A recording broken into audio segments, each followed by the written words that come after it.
तिमिरान्धस्य ज्ञानाञ्जनशलाकया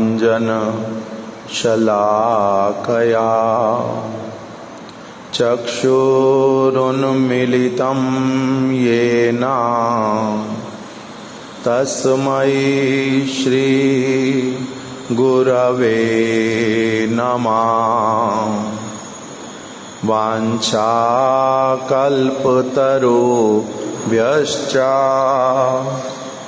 कृपा सिन्धुभ्य एव च पतितानां पावनेभ्यो वैष्णवेभ्यो नमो नमः। श्री कृष्ण चैतन्य प्रभु नित्यानंद श्री अद्वैत गदाधर श्रीवासादि गौर भक्त वृंद। हरे कृष्णा कृष्णा कृष्णा हरे हरे, हरे राम राम राम हरे हरे।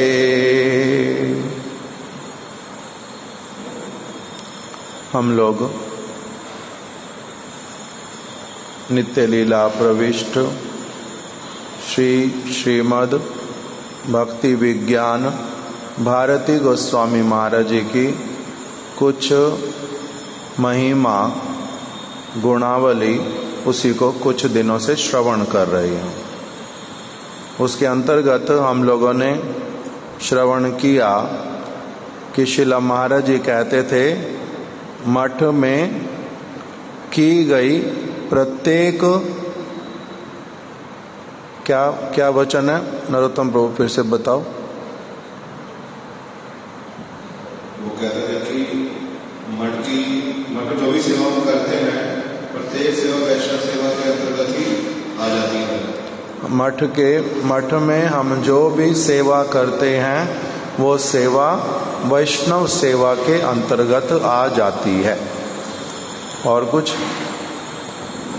यही था कि जैसे उन्होंने समझाने के लिए बोला कि जैसे हम आरती में खड़े होते हैं, हमें आरती में देखकर जो मठ में वैष्णव रहते हैं वो हमसे प्रसन्न होंगे कि हाँ ये आरती में खड़े हैं, कथा में टाइम पर आते हैं, सेवा अच्छे से करते हैं, तो इससे वैष्णव की प्रसन्नता हो रही है। तो इसी तरह से वैष्णव सेवा हो जाती है उनकी।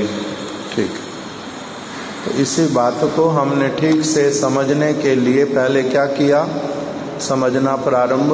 महाराज जी की ही अपनी कथा में से जो वो सुनाते थे हमारे को, उसी में से हमने श्रवण करना प्रारंभ किया। मठ में की गई कोई भी सेवा, चाहे आप आरती में खड़े हो जाओ या फिर आप कथा श्रवण करो या फिर कोई भी और सेवा करते हो, सारी सेवा किसके अंतर्गत आ जाती है? वैष्णव सेवा के अंतर्गत आ जाती है। तो अभी इसी चीज को समझने के लिए हमने सबसे पहले क्या सुना, मठ किसको कहते हैं, तब तो होगा फिर मठ में की गई प्रत्येक क्रिया। अब मंदिर में की गई प्रत्येक क्रिया को नहीं कह रहे वैष्णव सेवा। मंदिर में की गई सेवा को वैष्णव सेवा तो नहीं कहा जाएगा। मान लो कि जगन्नाथ मंदिर है पुरी में, जगन्नाथ मंदिर, अथवा अयोध्या में भगवान रामचंद्र का मंदिर, मथुरा में श्री कृष्ण जन्मभूमि, बद्रीनाथ में भगवान बद्रीनाथ, उनकी सेवा वो क्या हो गई, भगवान की सेवा। और फिर भक्त की सेवा का मतलब क्या हुआ, मठ की सेवा का मतलब भक्त की सेवा, और मंदिर की सेवा मतलब भगवान की सेवा। अंतर समझ आया? मठ की सेवा वैष्णव सेवा, मंदिर की सेवा, भगवान की सेवा। कौन सी सेवा करनी चाहिए? भगवान की क्यों नहीं? भगवान की सेवा करने से भक्त की सेवा हो जाती है या नहीं? नहीं होती। और भक्त की सेवा करने से भगवान की सेवा होती है? होती है। प्रमाण ना, ये वाला नहीं। प्रमाण दिया भगवान ने अपने मुख से, मद भक्ता पूजाभ्याधिका। मेरे भक्त की पूजा करने से, भागवत में ये भगवान के वचन लिखे हुए, उद्धव जी को भगवान ने समझाया।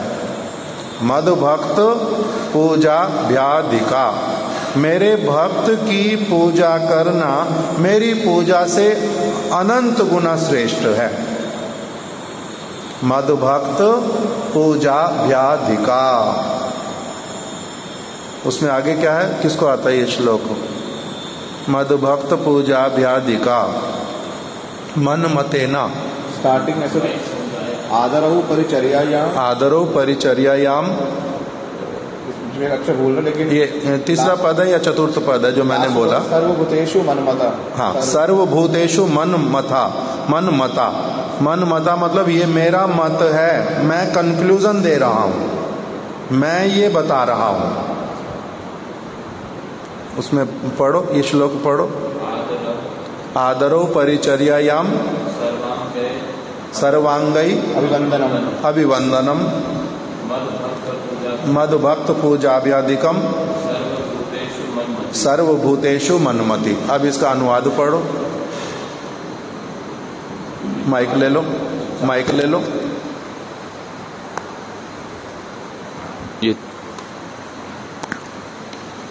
ये 4 श्लोक एक साथ हैं, तो उसमें ये दूसरा बीच में श्लोक है। इसका पूरा अनुवाद हम पढ़ते हैं। Firm faith in the blissful narrations of my pastimes, constant chanting of my glories, unwavering attachment to ceremonial worship of me, praising me through beautiful hymns, great respect for my devotional service, offering obeisances with the entire body, performing first-class worship of my devotees, consciousness of me in all living entities, offering of ordinary bodily activities in my devotional service, use of words to describe my qualities। ना, इसमें वो चीज उस तरह से गुरुत्व दे करके नहीं आई। क्या चीज है? हाँ, वही मेरे को समझ आ रहा है। इसमें अभी ये वाले ट्रांसलेशन नहीं चाहिए। इसमें मुख्य रूप में हमने अभी क्या समझा, श्लोक छोड़ देते हैं अभी वो वाला। भगवान की सेवा कहाँ पर होती है? भगवान के मंदिर में भगवान की सेवा होती है। और मठ में किसकी सेवा होती है? भक्त की सेवा, वैष्णव सेवा। अब भगवान का ही वचन है, वैष्णव की सेवा जो है, मेरे भक्त की जो सेवा है, वो क्या है? मेरी सेवा से अधिक लाभकारी है। ये मेरा मत है, मेरा कंक्लूजन है, ये मैं कह रहा हूं। इसीलिए इसी को ही क्या कहा गया? एक्सपर्टीज इन भजन। हमारे गुरु महाराज जी ने इसको नाम दिया एक्सपर्टीज इन भजन। क्या है एक्सपर्टीज इन भजन? भगवान की सेवा नहीं, मेरे को भक्त की सेवा करनी है। भक्त की सेवा करने से भगवान की सेवा छोड़ दोगे? नहीं नहीं, वो अपनी आप उसके अंतर्गत हो जाती है। छोड़ना नहीं, भगवान की सेवा। भगवान की सेवा कैसे छोड़ेंगे? किंतु केवल भगवान की सेवा नहीं करेंगे। तो केवल वैष्णव की सेवा करोगे? तो कहते हैं हाँ, अगर केवल वैष्णव की सेवा करूंगा, वो अपनी आप से मेरे को क्या करवा लेंगे अथवा कर देंगे? भगवान की सेवा। अलग से नहीं होएगा। तो इसलिए मठ का अर्थ हमने सुना था। मठ का अर्थ क्या है? मठति वसति यत्र छात्रा पारमार्थिकेन। जहां पर कौन रहते हैं? छात्र रहते हैं, वास करते हैं। मठति वसति, जहां वास करते हैं कौन? छात्र। कौन से वाले छात्र? पारमार्थिके ना, जो परमार्थ को प्राप्त करना चाहते हैं, जो परम अर्थ को प्राप्त करना चाहते हैं। और उनके साथ साथ में कौन रहते हैं? अध्यापक। छात्र, अध्यापक, फिर शास्त्र और फिर भगवान, चार का वास स्थान जहां पर है उसका नाम क्या होता है? मठ।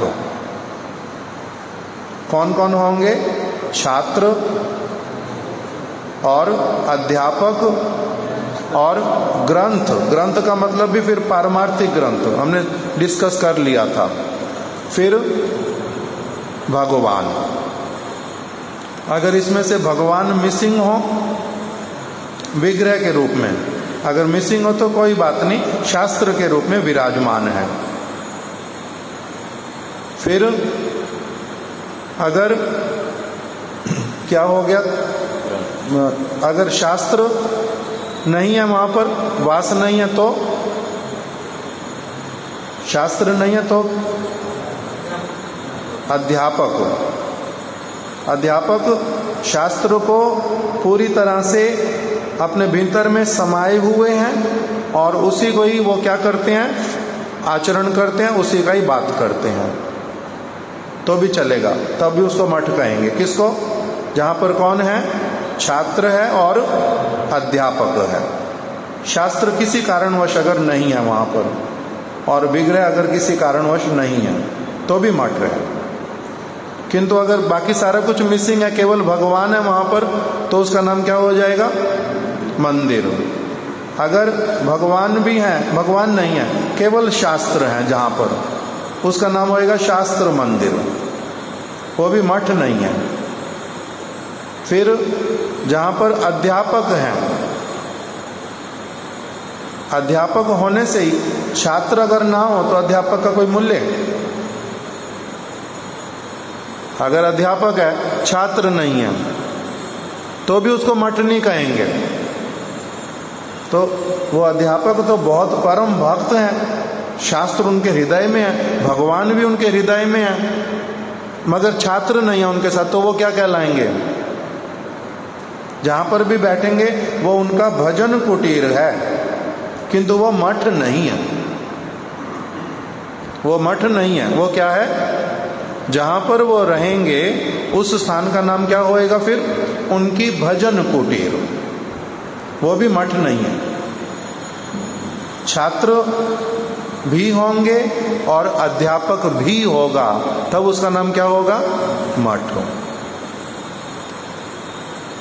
अब ये वाली सारी चीज उस दिन हमने सुनी थी, परसों संभवतः, कल तो श्रील श्रीधर गोस्वामी महाराज जी की तिथि पालन की थी, परसों हमने ये सुना था। और क्या सुना था इसके साथ में? श्रील माधव गोस्वामी महाराज जी के विचार कि अगर छात्र हों बहुत सारे, अध्यापक ना हो, तो उसको मठ कहेंगे या नहीं कहेंगे? छात्र बहुत सारे हैं पढ़े, अध्यापक कोई नहीं है वहां पर, तो उसको मठ कहेंगे या नहीं कहेंगे? क्या कहेंगे फिर उसको?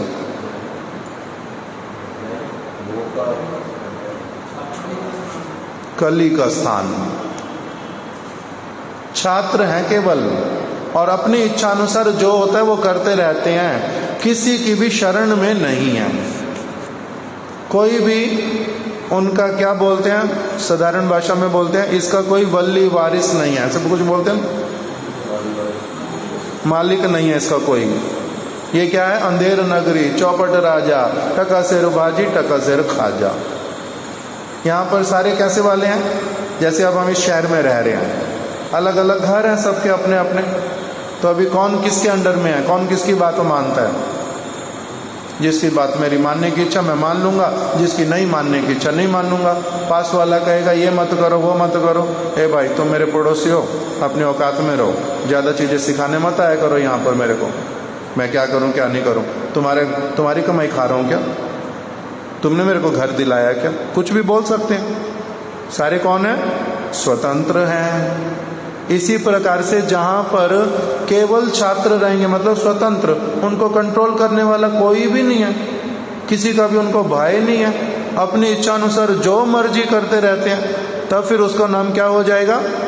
ये केवल इनका वास स्थान है, यहाँ पर ये कुछ लोग रहते हैं, भले छात्र कह रहे हैं, अपने आप को कुछ भी कहते हैं, ये तो इनका रहने का स्थान है, अपना जीवन निर्वाह कर रहे हैं जैसे कैसे करके, किंतु इसका नाम भी मठ नहीं होता। तो अब मुख्य विषय पे आते हैं। इसी विषय में हमने ये भी सुन लिया था कि श्रील माधव गोस्वामी महाराज जी को कोई अगर भूमि देना चाहता है, महाराज जी यहाँ पर मठ बनाओ, हम आपको जमीन देंगे, हम बनवा करके भी दे देंगे मंदिर, हम ना विग्रह भी आपको ला करके दे देंगे, आप यहाँ पर मठ बनाओ। जमीन भी देने के लिए तैयार, बनवा करके भी देने के लिए तैयार, और साथ ही साथ में मंदिर के विग्रह भी देने के लिए तैयार। महाराज जी बैंक में ना पैसे भी रख देंगे, जिससे भगवान की सेवा भी चलती रहेगी, आपको कोई चिंता नहीं करनी पड़ेगी, सिर्फ क्या करो, मठ बना लो, यहाँ पर हम आपको देना चाहते हैं। तो वो क्या कहते हैं, नहीं भाई मैंने नहीं लेना।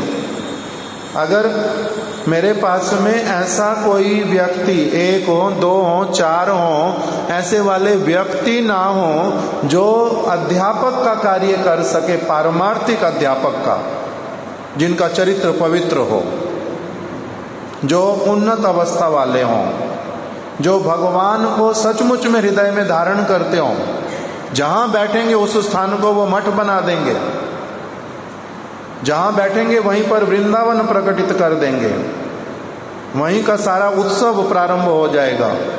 जहां पर ऐसे वाला व्यक्ति जो अपने चरणों की धूलि दे करके आने वाले व्यक्ति के चित्त को पवित्र कर देगा।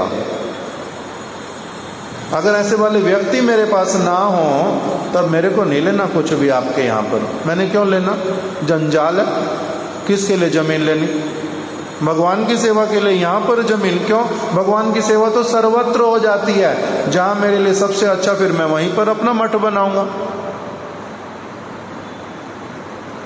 अगर मेरे पास इस तरह से कोई व्यक्ति नहीं है, किसी ने उनको कहा था आसाम में कहीं मठ बनाने के लिए, तो बोलते ना मैंने यहाँ बनाना नहीं महाराज, यहाँ के लोगों का लाभ होगा, नहीं भाई मेरे पास यहाँ रखने के लिए लोग नहीं है ऐसे वाले जो कैसे हो, निष्किंचन हो, जो परम भक्त हो, भगवान को ही अपनी संपत्ति मानते हो, जिनमें लोभ ना हो, जिनमें प्रतिष्ठा की कामना ना हो, जो स्त्री संगी ना हो, जो काम क्रोध से में लिप्त ना हो। मेरे पास ऐसे लोग ही नहीं है यहाँ पर रखने के लिए। नहीं महाराज बना लो तभी लोग आ जाएंगे, नहीं भाई ऐसे वाली बातें हवा में तीर छोड़ना है, ऐसे नहीं। तो हम लोग किंतु आपकी सेवा करना चाहते हो, अच्छा हमारा स्थान जहाँ पर है मायापुर में, वृंदावन में, वहाँ के लिए जो दोगे सेवा सारी ले लेंगे, आपका वहाँ पर सेवा में लग भी जाएगा, सचमुच में भगवान की सेवा में भी लगेगा, भक्तों की सेवा में भी लगेगा, किंतु यहाँ पर मैं आपकी चीज नहीं लगा पाऊंगा सेवा में। मैं क्यों फालतू में दायित्व लूँ, नरककामी बनूं, मैंने नहीं लेना आपकी जगह को, मेरे पास यहाँ छोड़ने के लिए लोग नहीं है वो वाले, मैं क्यों लूंगा। तो मठ का प्राण क्या हुआ, मठ का मतलब क्या, होने तो बिल्डिंग हो गई, नहीं तो मंदिर हो गया। मठ के प्राण कौन है, जिसके बिना मठ मठ नहीं कहलाता। अगर केवल अध्यापक भी बैठे हो, बहुत पवित्र हैं, तब भी वो उनकी भजन कुटीर तो कहलाएगी, मठ नहीं कहलाएगी। मठ का प्राण कौन होता है, अध्यापक और छात्र। ये दो वस्तुएं अगर ना हो ठीक ठीक रूप में, अगर छात्री अध्यापक बनी बैठे हो तब क्या कहेंगे उसको। अगर अध्यापक सचमुच में अध्यापक नहीं है, छात्री कोई उसमें से क्या बोलते हैं हमारे महाराज जी की भाषा में, दबंग हो। दबंग का मतलब ऐसे तेज, जगत के अनुसार बात करने में तेज हो, नाटक करने में तेज हो, और कुछ कुछ किसी को बहकाने में तेज हो, बहलाने फुसलाने में तेज हो। इस प्रकार का व्यक्ति क्या होता है, दबंग हो। अधिकार नहीं है किंतु वही वाले काम करेगा। अगर दबंग बन करके, अध्यापक बन करके बैठा, तब उस स्थान को क्या कहेंगे, भ्रष्टाचार का अड्डा। तो मंदिर नहीं है, ये तो मठ नहीं है, ये क्या है, भगवान को दिखा करके ये क्या करता है, पैसे कमाता है। ये है विग्रह जीवी। ये मंत्र दे करके लोगों को ठगता है, योग्य नहीं है। ये मंत्र जीवी, ये मठवासी थोड़ा ना, विग्रह जीवी है, मंत्र जीवी है, भागवत जीवी। ये भागवत करके पैसा कमाई करता है, बड़े ऐशो आराम से रहता है। ये भागवत जीवी है, मठवासी थोड़ा ना, भक्त थोड़ा ना, ये अध्यापक थोड़ा ना भागवत का। तो इसलिए अध्यापक की बड़ी योग्यता अलग प्रकार की, उसी प्रकार छात्र की योग्यता भी बड़ी विशेष प्रकार की। मठ में रहने से ही, किसी स्थान पर रहने से ही वो व्यक्ति छात्र बन जाता है, ये बात होती नहीं। छात्र वाली चित्त वृत्ति वो अगर ना हो, हमारे गुरु महाराज जी का प्रबंध हमने पढ़ा था कुछ समय, सेवकेर सेवा व्रत। सेवक सेवा का व्रत लेकर के रहेगा। उसमें कितने पॉइंट्स थे मैं भूल गया हूँ, 50 लगभग, कि मैं प्रातःकाल अवश्य ही उठ जाऊंगा, मैं पवित्र होकर के ही रहूंगा, शरीर से भी मन से भी। मैं गुरु के द्वारा प्रदत्त मंत्र इत्यादि उचित समय पर करूंगा, उनके द्वारा निर्धारित नाम की संख्या को ठीक से करूंगा। मेरे को जो सेवा करने के लिए दी गई है, मैं दायित्व पूर्वक वो सेवा करूंगा। मैं निष्ठा पूर्वक भागवत को अवश्य ही श्रवण करूंगा, भक्ति ग्रंथों की आलोचना करूंगा। एक एक करके मैं कभी ये वाला कार्य नहीं करूंगा, मैं वो वाला कार्य नहीं करूंगा। जो सेवक के व्रत हैं सारे, वो जो व्यक्ति ठीक से समझ करके ग्रहण करके उसी की ओर आगे बढ़ते हुए चलेगा, तब उसको कहेंगे ये कौन है, बोनाफाइड छात्र। दूसरे हैं बोनाफाइड अध्यापक, टीचर।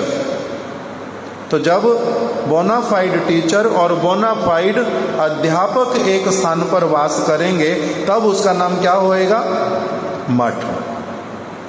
बोनाफाइड छात्र है किंतु अध्यापक वहां पर नहीं है, तब उस स्थान का नाम क्या होगा। पहले था बोनाफाइड अध्यापक कहीं बैठा है, छात्र नहीं है, तो नाम क्या हुआ था, भजन कुटीर। अब बोनाफाइड छात्र है पढ़ा, किंतु बोनाफाइड अध्यापक साथ में नहीं रहता, तो उसको क्या कहेंगे, उस स्थान को बोनाफाइड छात्र जहां पर है केवल, उसको क्या कहेंगे, ये हॉस्टल है, छात्रावास। हॉस्टल तो कह सकते हैं उसको, किंतु उसका नाम भी मठ नहीं होगा। क्लैरिटी आ गई।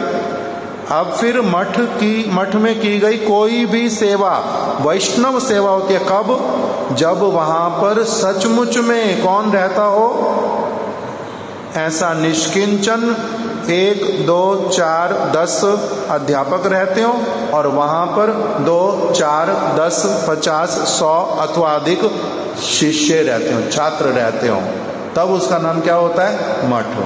तो अब मैंने नाम लिखा हुआ बाहर, क्या नाम लिखा हुआ है, जैसे मान लो हमारा एक समय में बोर्ड लगा हुआ था, क्या पहले, गोगिया जी के घर के सामने श्री राधा माधव गौड़िया मठ बोर्ड लगा, किंतु अध्यापक भी योग्य नहीं रहता, छात्र कैसे योग्य होएगा। तो इसलिए उसका नाम जो लिखा हुआ उस समय, वो नाम क्या हुआ, वो नाम क्या हुआ, नाम के लिए नाम केवल मठ, भेड़ चाल लिख दिया, उसको मठ नहीं कहते। वो बिल्डिंग है, उसमें केवल नाम लिख दिया, उसमें कोई व्यक्ति अपनी मनमानी कुछ भी कर रहा है जब जो इच्छा, तब उसका नाम मठ नहीं है। भले ही दिखाई देने में भक्ति वाली क्रियाएं भी हों, तब वहां पर की गई सेवा, वहां पर किया गया श्रवण, वहां पर किया गया कीर्तन, वहां पर की गई सेवा, वो वैष्णव सेवा नहीं कहलाती, वो वैष्णव सेवा नहीं कहलाती। इसलिए कहने से ही केवल ये मठ है, ये भगवान की सेवा है, ये गुरु जी की सेवा है, ये वैष्णव की सेवा, कहने से ही नहीं हो जाता। उसमें रियल सॉलिड ग्राउंड होना चाहिए, वास्तविकता हो तो, केवल कल्पना नहीं, केवल केवल मानना नहीं, मैं मानता हूँ ये मठ की सेवा है, मैं मानता हूँ ये मठ ही है, अरे मैं मानता हूँ, चलो कोई नहीं, कुछ तो कम से कम करते हैं ना, ये अभी तिलक तो करते ही है ना, इन्होंने दीक्षा तो ली हुई है ना, इन्होंने ये तो किया ही हुआ है ना, ये भक्त तो है, अरे अध्यापक भी है, कभी कभी कथा सुनाते, बड़ी अच्छी सुनाते हैं, मैं उनको बड़ा, इससे नहीं होता। ये क्या आ जाता है, सेंटीमेंट के अंतर्गत। इसको मठ सेवा नहीं कहते। लीडर कैसा होएगा, पवित्र अध्यापक। छात्र कैसे होंगे, बोनाफाइड, वो समझने वाले होंगे इस बात को कि मेरा कहां पर सचमुच में परमार्थ हो भी रहा है या नहीं हो रहा है, अथवा मेरे मन के अनुसार मेरे को प्रचार करने के लिए सुविधा मिल रही है, मेरे को ये फैसिलिटी मिल रही है, मेरा मन यहाँ पर संतुष्ट है, मेरे को वो मिल रहा है, इससे नहीं होता। चाहे किसी को कितनी भी चीजें संसार वाली होती रहें, दिखावटी, तभी उसको मठवास नहीं कहेंगे। ये शब्द अपने आप में, इसकी पूरी एप्लीकेशन, ये सारा कुछ कैसा है, बहुत विशेष वस्तु है समझने की, तब तो ये बात समझ आएगी। कि नहीं तो क्या होता है, बहुत सारी सेवाएं देने पर भी, बहुत सारे वर्षों तक आने जाने पर भी, रहने पर भी मेरा चित्त शुद्ध ही नहीं हो रहा, तो मठवास का क्या लाभ ही नहीं है। इसका मतलब ये किस प्रकार का मठवास, और मैंने गुरु धारण किया, मैंने मंत्र लिए, मैं ये करता हूँ, मैं वो करता हूँ, मेरा कोई फल दिखाई नहीं देता, मेरा चित्त शुद्ध नहीं होता, पवित्र नहीं होता, गड़बड़ है कहीं। किस में गड़बड़ है पता नहीं, चेक करो अच्छी तरह से भाई। मैं बोनाफाइड छात्र हूं या नहीं, मैं बोनाफाइड अध्यापक हूं या नहीं, मैं मठ में वास कर रहा हूं या नहीं कर रहा, मेरी कल्पना है कोरी, या ये आभास है, या फिर सेंटिमेंट है, या वास्तविकता में मेरा मठवास हो रहा है। वास्तविकता में मठवास होएगा, उसका अलग फल होएगा, दिखाई देगा दूसरों को भी, स्वयं को भी अच्छी तरह से। दूसरों को फिर भी कुछ और दिखाई दे सकता है उनके अधिकार अनुसार। मैं अगर सिंसियर हुआ, बोनाफाइड हुआ, मेरे को अपने हृदय में सेल्फ इंट्रोस्पेक्शन करने पर बड़े स्पष्ट रूप में दिखाई देगा मेरी स्थिति क्या है। तब तो होगा मैं जो सेवा करूं मठवास होएगा। जैसे हमारे गुरुदेव, उन्होंने हम लोगों को कुछ भी कह देना, उन्होंने जो कहना हमें लगता है भगवान के वचन, उन्होंने जो कह देना, इसको करने से मेरे को भगवान प्रसन्न होंगे, वैष्णव सेवा हो ही जाएगी। ऐसा करने से मेरा क्या होएगा, मेरा वास्तविक रूप में भगवान के चरण कमलों की ओर बढ़ना, वहां पहुंचना होएगा ही होएगा, गारंटीड है। और मेरा क्या हो रहा है, मठवास, इसका नाम होता है मठवास। तो फिर वहां पर जो भी सेवा करने के लिए कहेंगे, जो मैं अपने कैलिबर के अनुसार करने में समर्थ होऊंगा, सारी सेवा क्या कहलाएगी, तभी वैष्णव सेवा। अन्यथा नहीं, कल्पना करने से नहीं होगा, सेंटिमेंटल होने से नहीं होगा। जो प्री रिक्विजिट है वो फुलफिल होने पर ही उसका मठवास का फल और उसके लक्षण दिखलाई पड़ेंगे, नहीं तो नहीं दिखाई पड़ेंगे। तो इसलिए महाराज जी ने जो बात बोली वो केवल ऐसे ही नहीं करे, मठ में की गई सारी सेवा क्या हो जाएगी तुम्हारी, वैष्णव सेवा। किंतु उसके आगे और पीछे का क्या है, बहुत कुछ विचार है। इसीलिए शास्त्र में बता दिया, पूर्व पर विधि करिया विचार। आगे और पीछे की सारी चीजों को अच्छी तरह से विचार करके बीच वाली चीज को समझना चाहिए। नहीं तो क्या हो जाता है, केवल बीच वाली चीज मैंने समझ ली, आगे और पीछे मैं उसका जानता नहीं, तो मेरा क्या हो जाएगा, गड़बड़ समझने में। आज यहीं तक रख देते, कल अब इससे आगे सुनेंगे। कल अब नरोत्तम प्रभु वाले विषय संपूर्ण हो गया ना, ठीक है। उसके बाद किन्होंने कथा बोली थी, वशिष्ठ प्रभु जी ने। वासुदेव प्रभु, आप उनकी कथा सुन करके उसमें से पॉइंट बना लोगे अपनी नोटबुक में, आप वो वाले एक एक पॉइंट बताओगे, फिर हम लोग कथा करेंगे, ठीक है। कुछ दिन तक आप अपना उनकी कथा पहले सुन लो, पॉइंट बना लो, फिर हम उस विषय में चर्चा करेंगे। वांछा कल्पतरुभ्यश्च कृपा सिंधुभ्या एव च पतितानां पावनेभ्यो वैष्णवेभ्यो नमो नमः।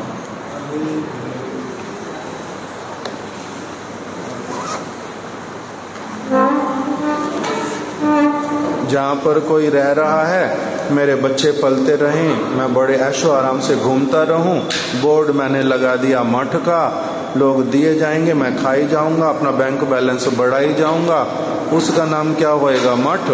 कभी भी नहीं। उसका नाम है भोग का अड्डा, कली का वास स्थान। कली का वास करवा रहा हूँ दूसरों को पागल बना करके, मैं भी वही कली में वास कर रहा हूँ। तब कैसे चलेगा? उसका नाम मठवास होएगा, उसको मठ नहीं कहते।